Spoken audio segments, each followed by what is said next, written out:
Previously on Badger and the Blitz. London, it's not safe no more. Run, Badger! Run! Got ya! Get off! They want to put her to sleep. And who do we have here? I've never met a real Duchess before. This is Badger. She's landed on her paws here. Promise I'll be back. I think she's very soldiery indeed. Welcome to Cottingham Farm. I'm done for. Jack knocks on the door of Cottingham Farm and waits. There's no reply. The teacher who dropped him off calls out from the car at the end of the driveway. Just let yourself in. Everyone's very relaxed round here. Jack tries the door handle and the door judders and then swings open. He gingerly enters. See? Easy. See you at school tomorrow. Hello? Hello? Is there anyone home? Jack's a bit thirsty after all that travelling, so he helps himself to a glass of water. Thought I saw Janet's car leaving. Yeah, I'm Jack. He holds out his hand to greet her. You are late. Sorry, Once late, always late. That's what we say here. But... She takes his hand and gives him a stern look. Gwen, don't make a habit of it. What? Being late.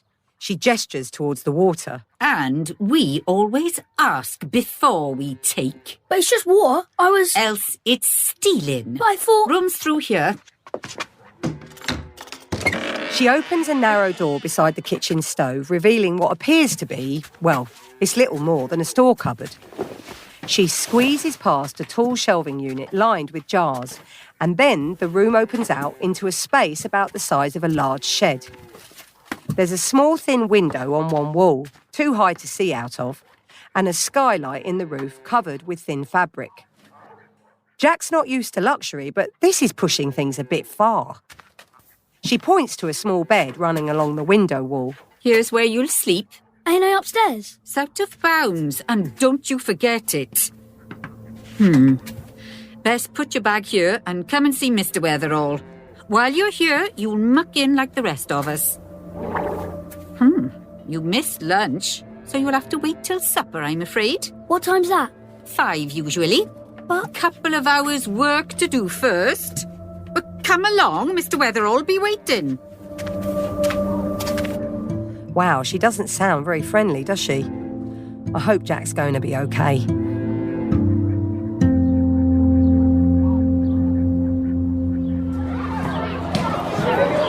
It's a week on from their arrival and school is finishing up for the week. Jack and Billy are fetching their coats. Don't you miss the noise? The noise? Of London?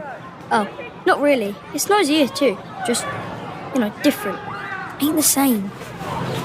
You must be missing Badger. Yeah. Especially at night. At least she's been looked after. Hope so. Honestly, I hate it there. Not sure how much more I can take. If it's not the 5 a.m. get up in the morning, it's the food. Here, this will cheer you up. Francine gave me too. Billy hands Jack a cake, which he starts eating hungrily. Thanks. I thought farms always had great food. Give it a couple more weeks and you'll see. She's got this pot of stuff on the boil the whole time. And every day she adds new ingredients to it. On top of yesterday's. She calls it farm stew. More like bin stew. Honestly, it stinks. Ugh. Did you ask Francine about me moving to yours? I did ask, but she said they ain't really got the space. I thought we were pals. It's not my place to... That lot of good you are. He grabs his coat and flees. Don't be like that, Jack. I actually think they might be a bit scared of the Weatheralls, if I'm honest. Jack!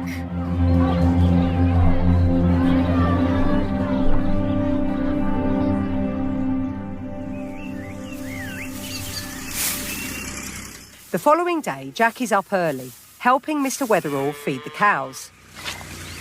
It's a messy job, what with all the mud and, there's a lot of poo. Jack has to jump off the tractor and open each gate as they go through and then close it again afterwards. Hold up! Jack squelches through the mud trying to catch up with the tractor, which has barely slowed down to wait for him. He's halfway back when Mr. Weatherall yells out, Shut the flipping gate! What's that? Climbing from the tractor, Mr. Weatherall races towards Jack, waving his fist. His nostrils are flaring and he spits the words from his mouth. The gate! The gate! Jack spins round to see the gate that he thought he'd closed swinging open.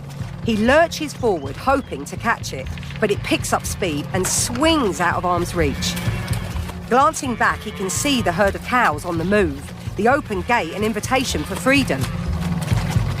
Jack runs as fast as he can and clutches at the wooden gate, but the speed that it swung open has embedded it into the hedgerow, and he tries desperately to release it. His breath steaming in the cold morning air, Jack charges the gate towards the fence post.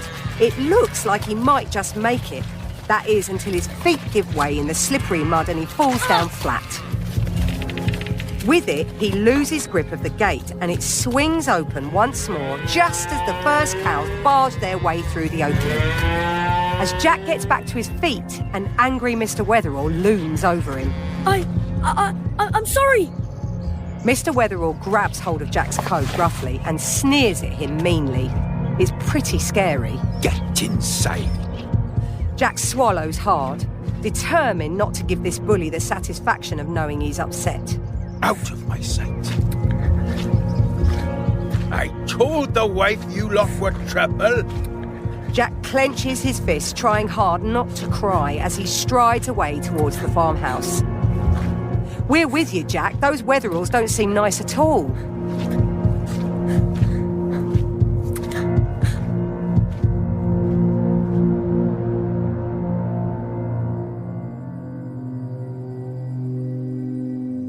Hello? Gwen? Back in the house, Jack is relieved to be alone. He pulls off his mud-clogged boots and hobbles towards the range fire on one side of the kitchen, where he attempts to soak up some warmth.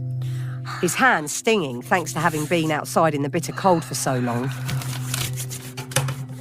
He goes to investigate the sound. 3 letters have come through the door. Barely glancing at them, he takes them to the kitchen and props them up against the salt and pepper shakers on the table. One of the letters, in a pale blue envelope, is a little larger, so it sticks up above the others, revealing some neatly typed words. From the desk of Duchess Nina Douglas Hamilton. 43 Chaucer Square, London, NW1. Jack takes a closer look. On the front, in crisp, flowing handwriting, is the address of the farm, and at the top, his name. He excitedly turns it over and tears the envelope open. It's all right to open, right? I mean, it is for him, after all. As he unfolds the note inside, a small oblong photograph falls out. It's a picture of Badger. Badger? It's like one of those school photos you have done. She's seated, looking very proud and wearing a sash. Turning the card over reveals some text printed on the back. Badger, Staffordshire Bull Terrier, Search and Rescue Division, Wellington Barracks, London, SW1. The letter explains that Badger has been admitted to the Search and Rescue section of the Army and has already rescued 3 people. It ends... Certainly very soldiery. And is signed simply... Nina. Jack beams with excitement. The morning's events seem unimportant compared to this news about Badger. What are you doing in here? I was just... What's that? It's too late. She spotted the letter. Jack immediately tries to hide it. Come on, out with it.